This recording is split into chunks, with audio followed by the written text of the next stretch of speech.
આમ આદમી પાર્ટી કોંગ્રેસના સાથે મેળવો એટલે સમથિંગ 47,000 મત પાછળ છે ઇન્ડિયા ગઠબંધન.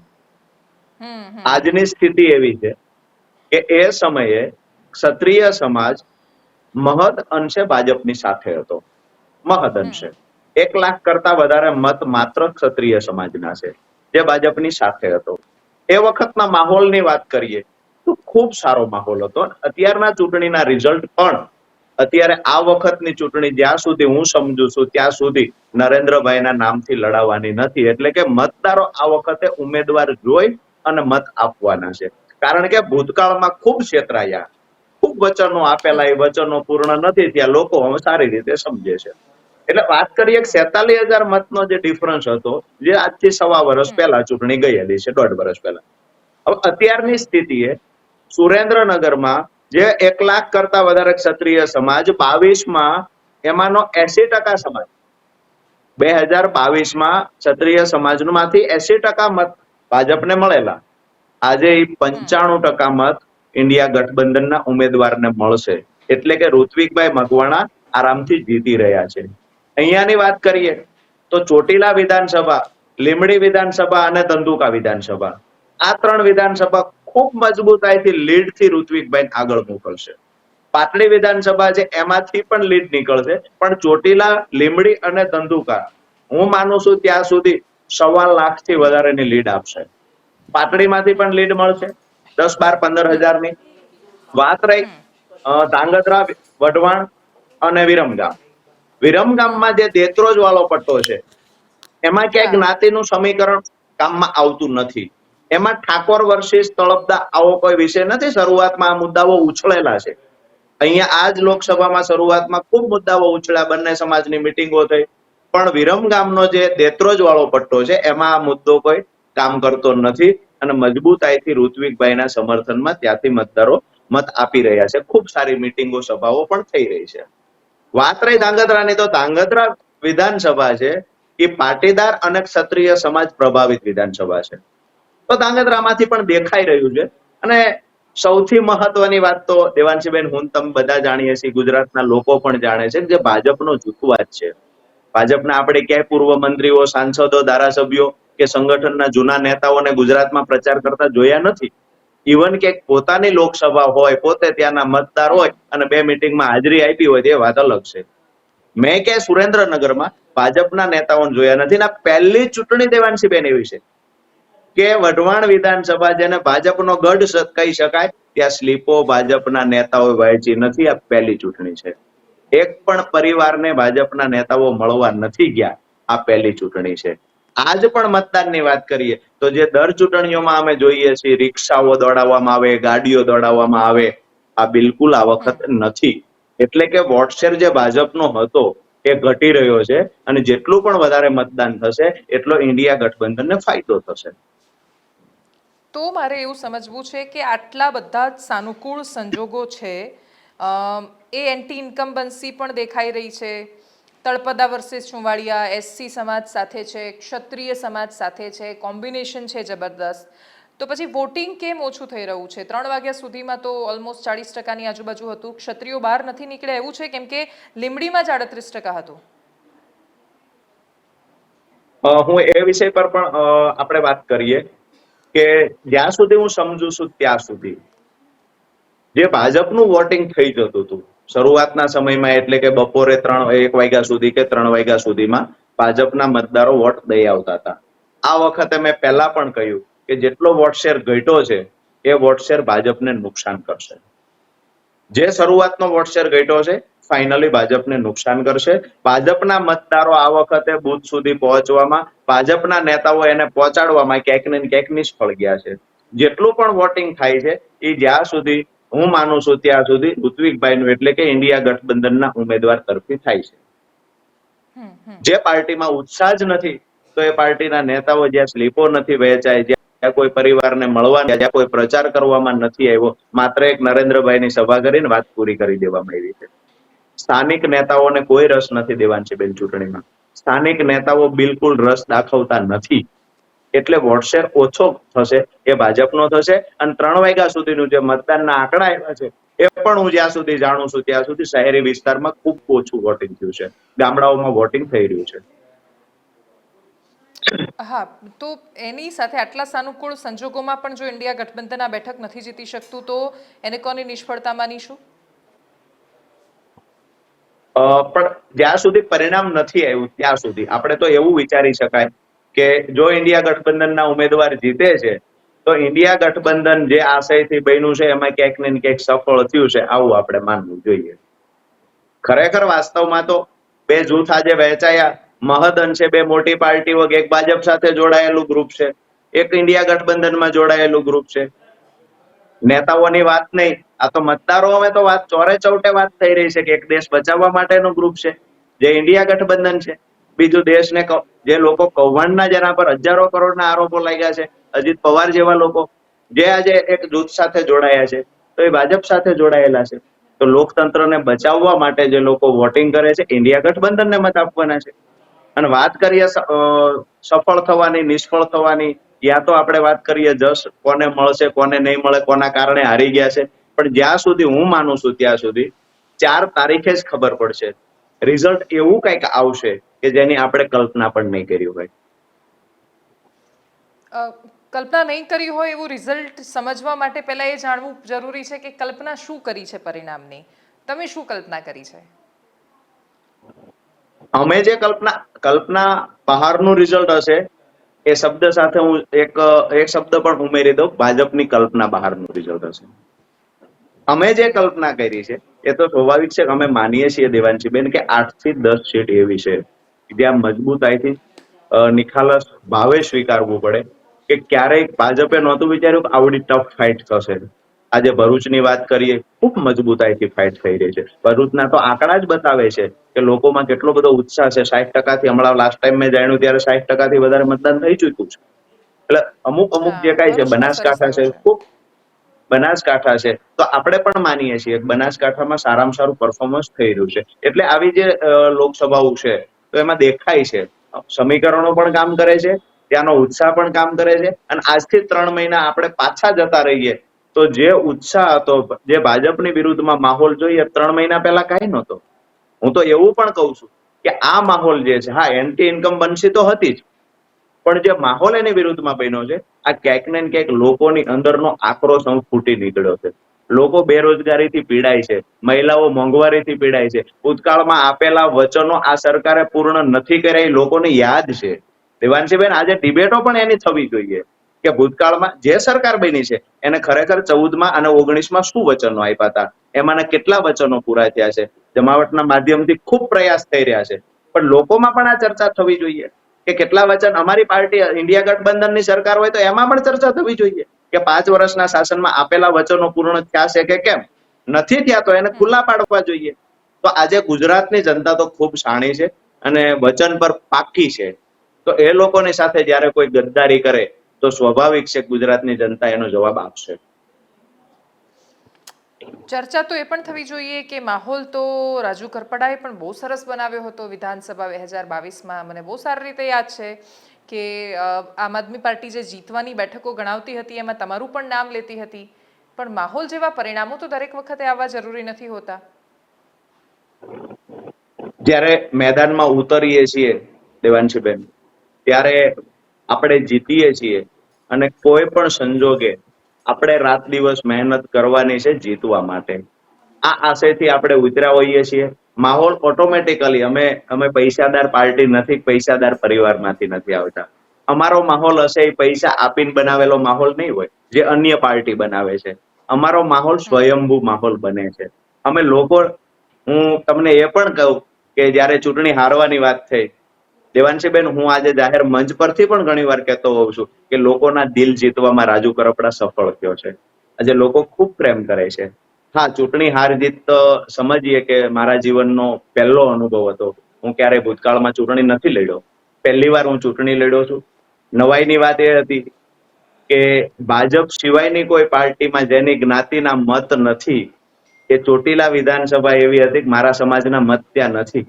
અને જે સમાજના 2 ઉમેદવાર હતા એ સમાજના પ્રતિષ્ઠિત આગેવાન હતા. તેમ છતાંય એ સમાજે મને ખોબલે ને ખોબલે મત આપ્યા છે. એટલે મારે તો ચોટીલા વિધાનસભાના મતદારોનો જેટલો આભાર માનું એટલો ઓછો છે.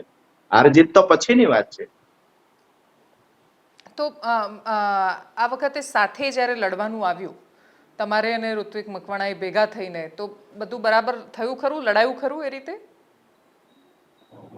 બિલકુલ અમારી જે જવાબદારી હતી દેવાંશીબેન, કે જે વિસ્તારમાં અમે ખેડૂત આંદોલનો કર્યા છે, જે વિસ્તારમાં અમારું સંગઠન મજબૂત છે, એ વિસ્તારમાં અમે સભાઓ પણ કરી છે, એ વિસ્તારમાં મહેનત ખૂબ કરી છે. આજે સવારથી અમારે જે મારો વિસ્તાર છે મૂળી તાલુકાનો હોય કે થાન તાલુકાના ગામડાઓ છે, એમાં જવાબદારી પૂર્વક કે ભાઈ મતદાન કેટલું થયું છે, કેટલા લોકો બાકી છે, આપણું કોઈ બાકી ન રહી જવું જોઈએ, શું વ્યવસ્થા ગોઠવાય છે, આ તમામ મુદ્દે પ્રમાણિકતાથી ઇન્ડિયા ગઠબંધન ના ટૂંકમાં ગઠબંધનના ધર્મનું જે રીતે પાલન થતું હોય પાલન કરવાના પૂરતા પ્રમાણિકતાથી પ્રયાસ કર્યા છે. અને હું માનું છું ત્યાં સુધી અમારી જે લડાઈ છે એ દેશને લૂંટનારા સામેની લડાઈ છે, અને આ દેશ બચાવવા માટેના ઇન્ડિયા ગઠબંધનના ઉમેદવાર છે. તો એના માટે હું માત્ર નહીં, મારી ટીમ, અમારા કાર્યકર્તા, જિલ્લા સંગઠન આખું કામે લાગેલું છે, અને ચૂંટણી ખૂબ ઈમાનદારીથી લડીએ છીએ. અને મને દેખાય છે ત્યાં સુધી ઋત્વિકભાઈ જીતી પણ રહ્યા છે.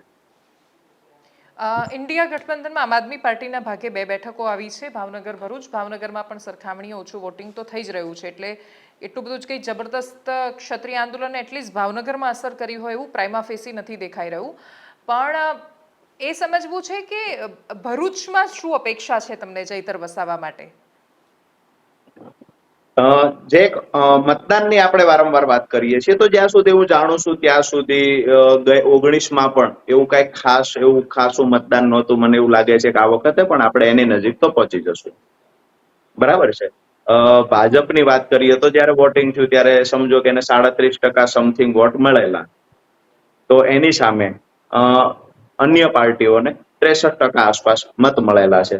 એટલે ગઠબંધનનું પરિણામ શું આવશે એ આપણે સારી રીતે જાણી શકીએ છીએ જો એ જ માહોલ રહેશે તો. પણ મને એવું લાગે છે કે ગઠબંધનની ફેવરમાં માહોલ ખૂબ સારો છે. વાત કરીએ આપણે ભરૂચની કે ક્ષત્રિય આંદોલનની, તો ગઈ વખતના જે આંકડા હતા ભાવનગરના, તો ગઈ વખતના આંકડા જે કાંઈ હતા તે આપણે 100% પહોંચી જશું. એવું નથી કે આ વખતે મતદાન ઘટી જશે, બહુ લાંબુ વેરિએશન આવશે, ગઈ વખતે જે વોટિંગ થયું છે એના કરતા 10%, 5% વોટ ઓછા થશે, આવું બિલકુલ નથી. વાત જે ભરૂચની કરી તમે, તો ભરૂચ મુદ્દે ભરૂચનું જે ગણિત છે આપ પણ જાણો છો, ત્યાં ખૂબ આપે પણ પ્રવાસ કર્યો છે. પણ ત્યાંનું એક તો આદિવાસી સમાજ જે 5.5 લાખથી વધારે મત ધરાવે છે, આ સમાજમાં આજે એક જ ચર્ચા છે. હું પણ 14 દિવસ ત્યાં રોકાયો છું. આ સમાજમાં એક જ ચર્ચા છે કે અમારો આદિવાસી નેતા એટલે ચૈતર વસાવા. જે મતદારો પહેલાના સમયમાં 19ની ચૂંટણી, 14ની ચૂંટણી, તો આદિવાસી વર્સિસ ઉમેદવાર આવતો હતો, આદિવાસી સિવાયના કોઈ ઉમેદવાર આવતા હતા, એટલે એનો મનસુખભાઈને ફાયદો થતો હતો.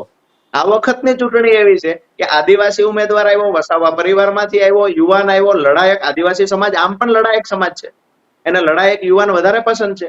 બીજી વાત કે જયારે ચૈતરભાઈના પરિવાર સાથે જેલની અંદર પૂરવામાં આવ્યા, આ આક્રોશ આદિવાસી સમાજમાં ફાટી નીકળેલો છે, અને આપણે એની રેલીઓમાં પણ સમર્થનોમાં પણ જોયેલું છે. એટલે 5.5 લાખ મત ધરાવતો આદિવાસી સમાજ હું માનું છું ત્યાં સુધી મહદઅંશે છે ચૈતરભાઈના સમર્થનમાં છે. વાત રહી માઇનોરિટીની, તો માઇનોરિટીના વોટ પણ ખૂબ મહત્વના છે, જે 3.5 લાખ આસપાસ વોટ છે.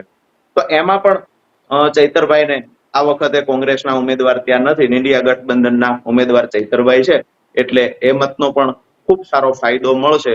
આ સિવાય ત્યાં નેશનલ હાઈવેનો જે 32 ગામના ખેડૂતો પર ખૂબ ઇફેક્ટ થયેલી, એ 32 ગામની મેં મિટિંગો પણ કરેલી છે, ખેડૂત આગેવાનો સાથે મળેલા, જે આજ દિવસ સુધી એમના ગામડાઓમાં અને સગાવાલાઓના મત ભાજપમાં અપાવતા હતા, એ લોકો આજે ભાજપની અગેન્સ્ટ છે. એ લોકો આજે ખુલીને ચૈતર વસાવાની સાથે છે.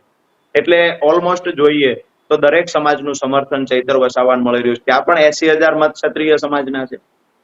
પણ જ્ઞાતિ જાતિ ધર્મના વાડાઓમાં વહેંચાવા કરતા અમે તો એવું માનીએ છીએ કે ચૈતર વસાવાનો જે કાંઈ લોકો માટેની લાગણી છે, ચૈતર વસાવાની જે લડાઈ છે, લોકો માટે, ખેડૂતો માટે, વિદ્યાર્થીઓ માટે આ જે લડાઈ છે, આ લડાઈને સમર્થન આપી અને લોકો મતદાન કરવા જશે. 50%થી વધારે ગામડા એવા છે કે જ્યાં 10-15 વર્ષથી મનસુખભાઈ વસાવાએ વિઝિટ નથી કરી, ચૂંટણીમાં તો નથી જ કરી, આમ પણ 50%થી વધારે ગામડા એવા છે. તો તો ત્યાંના ખેડૂતોના મોઢે અમે સાંભળેલું છે કે અમે 10-10 વર્ષથી મનસુખભાઈને જોયા નથી, માત્ર ટીવીમાં જોયા છે.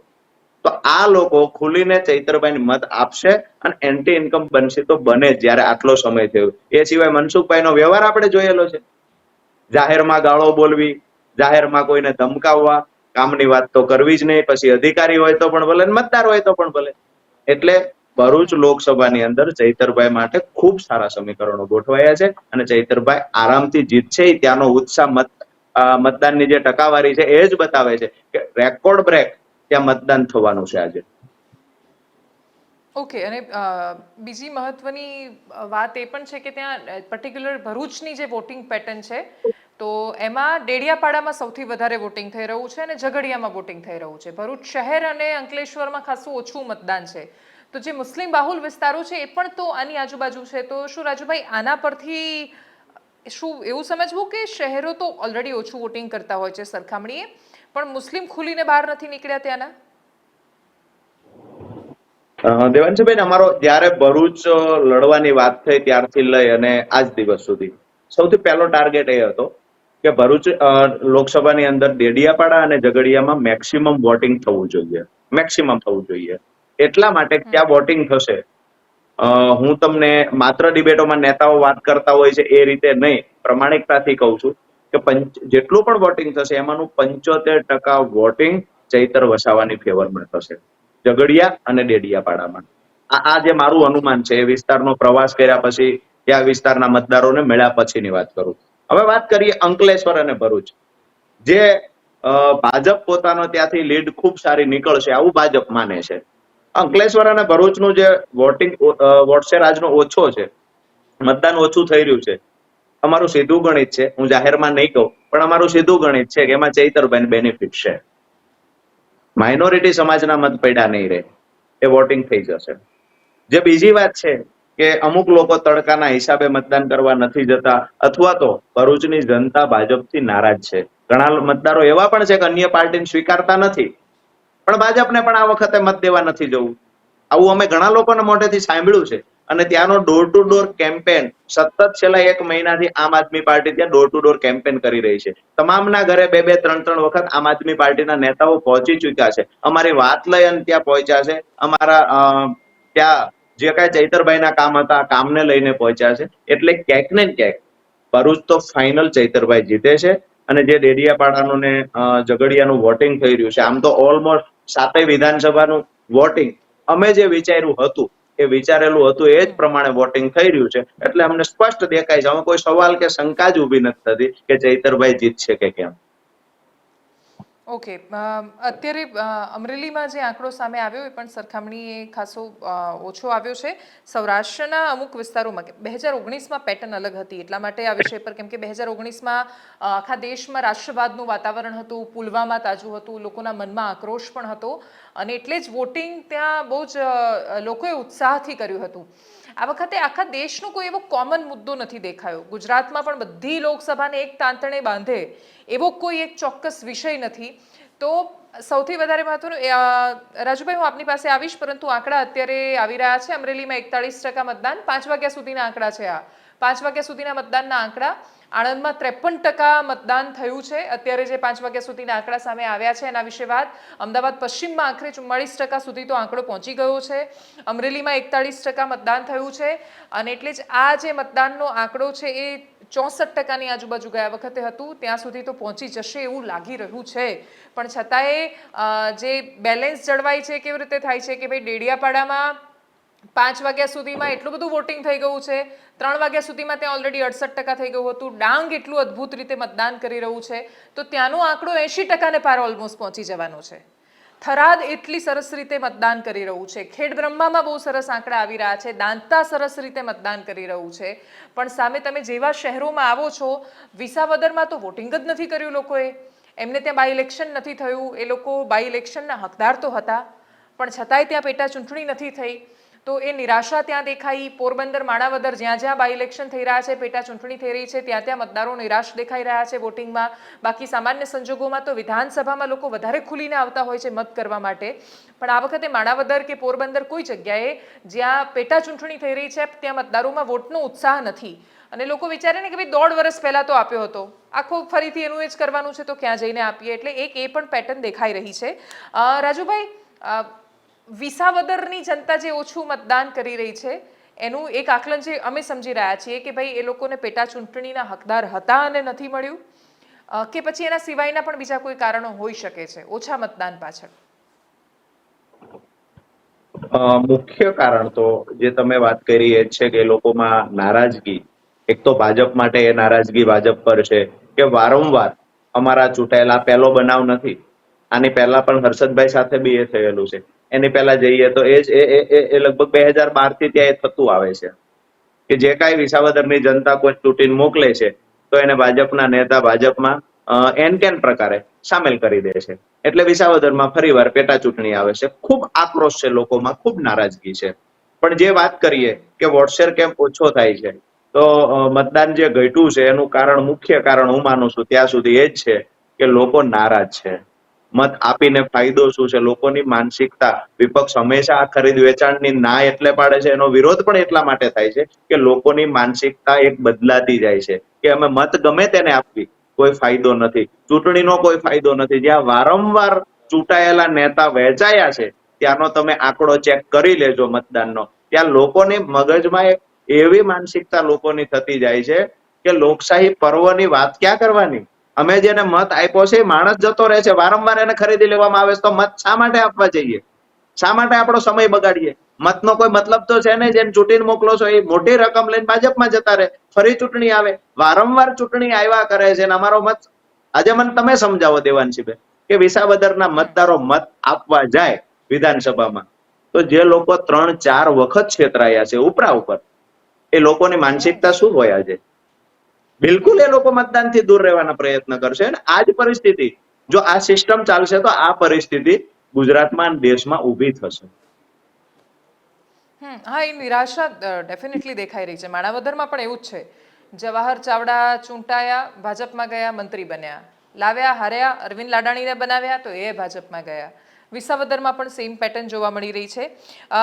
છેલ્લે રાજુભાઈ, છેલ્લો પ્રશ્ન, તમને અપેક્ષાઓ કઈ કઈ બેઠકો પર છે? સુરેન્દ્રનગર, ભરૂચ સિવાય કોઈ જામનગર કે બાકીની લોકસભાઓ માટે તમે શું માની રહ્યા છો?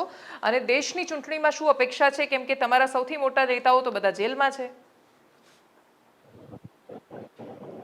દેશની જે ચૂંટણીની, આમ તો આપણે પહેલા જે ગુજરાતના તમે સવાલો કર્યા તો એમાં ભરૂચ, બનાસકાંઠા તો આપે વાત કરી.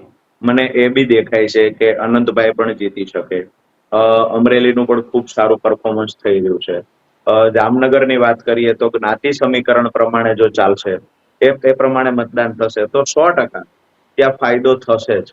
અને અમરેલીમાં પણ જીતી શકાય, ઇન્ડિયા ગઠબંધન જીતી શકે.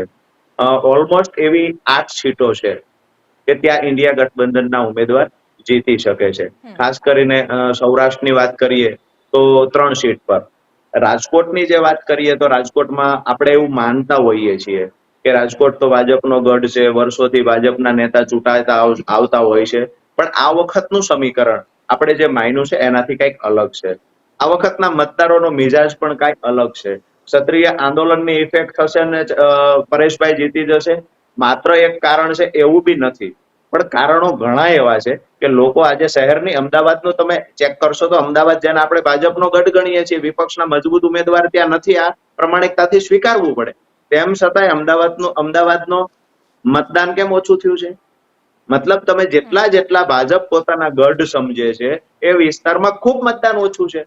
એ મેસેજ સાફ આપે છે કે ભાજપ વિરુદ્ધ અમે લોકોની નારાજગી છે, એટલે અમે 8 સીટો ગણીએ છીએ. પણ 8 સીટો કરતા વધારે પણ આંકડો થઈ શકે.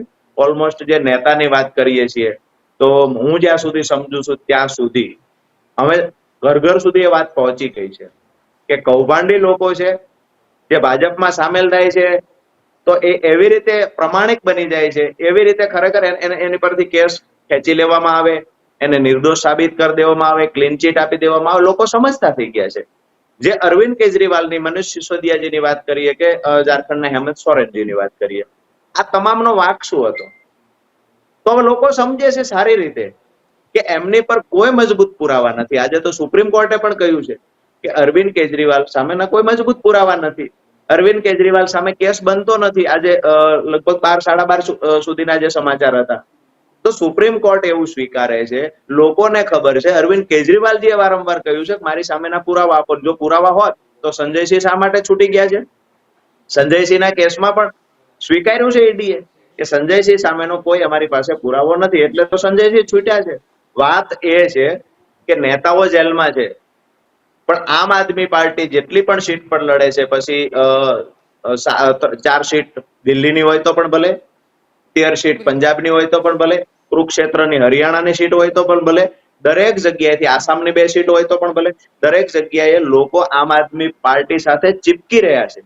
ખૂબ લોકો એવું ઈચ્છે છે, મોટી સંખ્યામાં એક વર્ગ છે કે જેને લડાયક નેતા જોઈએ છે, જેને જેલમાં જાય પણ ભાજપ સામે નમતું ન જોખે આવો નેતા જોઈએ છે. એ નેતા એમને અરવિંદ કેજરીવાલમાં અને આમ આદમી પાર્ટીના નેતાઓમાં દેખાય છે. એટલા માટે લોકો જોરશોરથી આમ આદમી પાર્ટીને મત આપશે. દિલ્હીની વાત કરીએ તો હું એવું માનું છું કે 7 સીટ આ વખતે ભાજપ ગુમાવશે. પંજાબમાં ખૂબ સારું રિઝલ્ટ આવવાનું છે, ભાજપ પાસે 1 સીટ પણ નહીં હોય. તો ઓલમોસ્ટ દેશની વાત કરીએ તો અમે જ્યાં સુધી સમજીએ ત્યાં સુધી ભાજપની સરકાર નહીં બને, ઇન્ડિયા ગઠબંધનની સરકાર બનશે. બિલકુલ, thank you so much Rajubhai, તમે અમારી સાથે જોડાયા, ચર્ચાનો હિસ્સો બન્યા અને સુરેન્દ્રનગર માટે બેસ્ટ વિશીસ. 4 જૂને ફરીથી મળીશું ત્યારે વિસ્તારથી ચર્ચા કરીશું.